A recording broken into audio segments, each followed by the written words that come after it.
Good morning, everyone. It's Joy Henderson here, coming to you live today.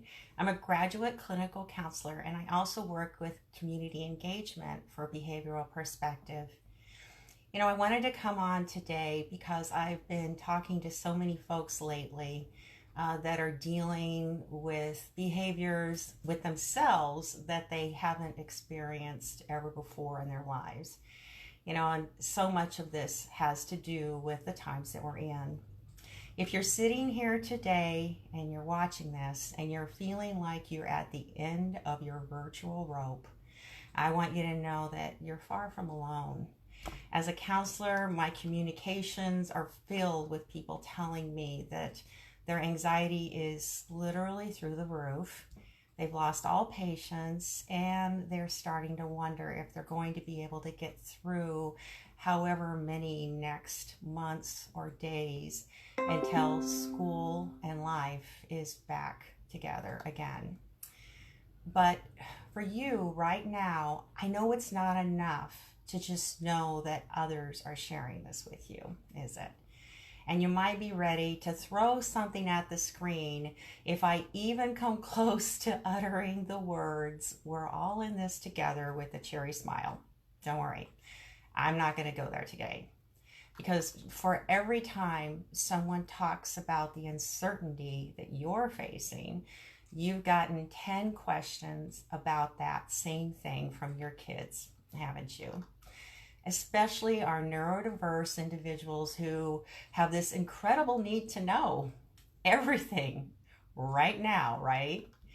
And if you're already an anxious person, then, well, you might be feeling a little relieved that everyone finally understands how you feel, huh? But if you're not typically anxious, you are likely seeing yourself acting in ways that used to be rare. You're losing your temper, maybe wanting to hide in the bathroom a little bit more, crying for no apparent reason. And yeah, a lot of this comes from the uncertainties of the times that we're in. Going into summer vacation has always been a challenge when you're a parent of a neurodiverse person. You have to find ways to keep them busy and find things for them to do and ways to pass the time. But this year, all of those things have been removed from you. And I know you're looking at June, July, and August, and they appear to be more like a dark cave, not months filled with relaxed and warmth and sunshine. Don't panic. First of all, we have your back here at BPI, and we're going to be sharing some ideas for you here and on Parent Academy. But there are also other parts of this that you need to be aware of and pay very close attention to help you when you're feeling anxious and overwhelmed. If we take a look at anxiety and what actually fuels it, there are some very real places that it grows and gets energy from. And it actually tricks our minds to giving into it and to becoming filled with it so that there's no room for anything else.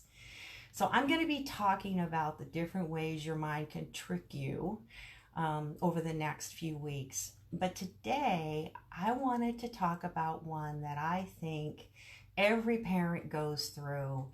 And for especially now, it can be something that your mind uses to trick you to just really drive you deeper into anxiety. And that is your expectations and how they can fuel you and make you feel overwhelmed and incapable of facing the next steps. So, where are your expectations coming from for this unknown thing? And where are they today?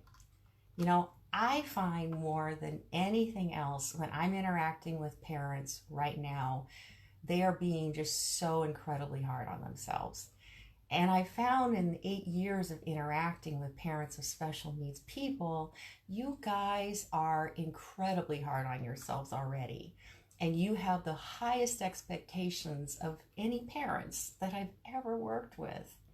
And while that can be really great, it can also be detrimental, especially now.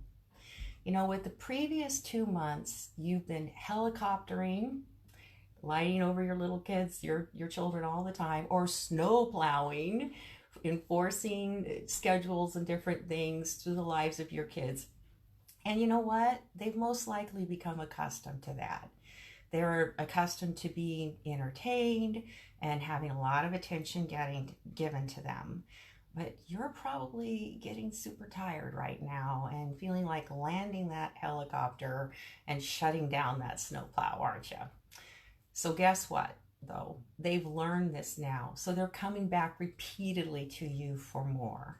They're complaining about being bored and wondering when they're going to go back to school or start camp. And I do know that you guys are their greatest advocate, and that's great. But you know what? Boredom, their boredom, is not your problem, and you really can't control all of it. The first thing that we need to battle in our expectations is to focus and control, to realize what you can do right now. In the middle of a pandemic, it's not a time to try to be perfect, guys. Do what you can do, and remember something that I think will help you. Remember when you first learned about your child's diagnosis and that they might need a little extra help and attention? How you felt overwhelmed and worried all at once? And that's because you thought at that moment you had to be it all, you had to do it all, didn't you? But just now you've learned that the best thing you can do is just love your child, look for resources, help them find their way, and take care of yourself. You now can learn that in this pandemic, the same thing is true. Some days are going to go well and they're going to be wonderful. Other days are going to be complete chaos. And guess what? That is really okay. You know, when people say you're doing your best, your expectations are right there to say, they don't know me. They don't know. I'm not living up to everything I can do. I can do so much better. Well, I want to ask you to consider, where are you getting these markers for accountability, for how well you can do? I think one of the reasons that so many people are struggling with expectations right now is that we live in a world where we're given constantly a way to compare ourselves to others in social media and in different other online things that we're involved in, right? I call these my perfect pie moments. You know, every once in a while I make a pie and sometimes it turns out beautifully. I mean, absolutely perfect. And the first thing I want to do is capture a picture of that pie on my phone and post it right to social media. So all my friends and their friends can now think that I'm a pie making genius and I'm proud of it. I should do it for a living. But the reality is, guys, more often than not, my pies don't turn out so great. And at other times, they're not even very delicious. And if there's a way to make a pie not delicious, yeah, trust me, I'll find it. But I don't share those moments with my friends. And guess what? Your friends don't share their bad days and their examples of horrendous interactions with their children and their family either, do they? So sure, you may not have any perfect pie days to post right now, but I think that you're just being far too hard on yourself. Anxiety wants you to beat yourself up and be afraid that you're going to get stuck in the chaos you might be feeling right now. I'm here today to tell you, you don't have to. Tell it no. Right now, in this moment, yeah, we're having a hard day, but it doesn't have to become a hard week, hard month, or a hard summer. Lower your expectations just a little, just for today. Just get through the day.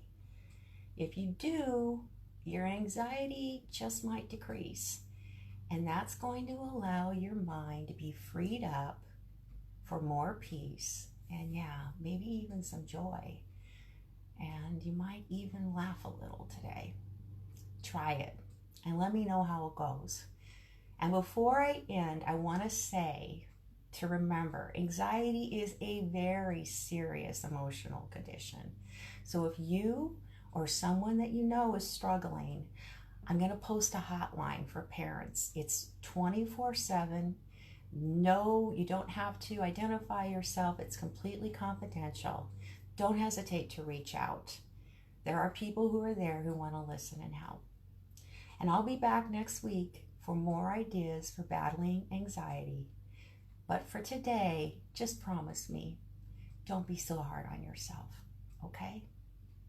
Be well.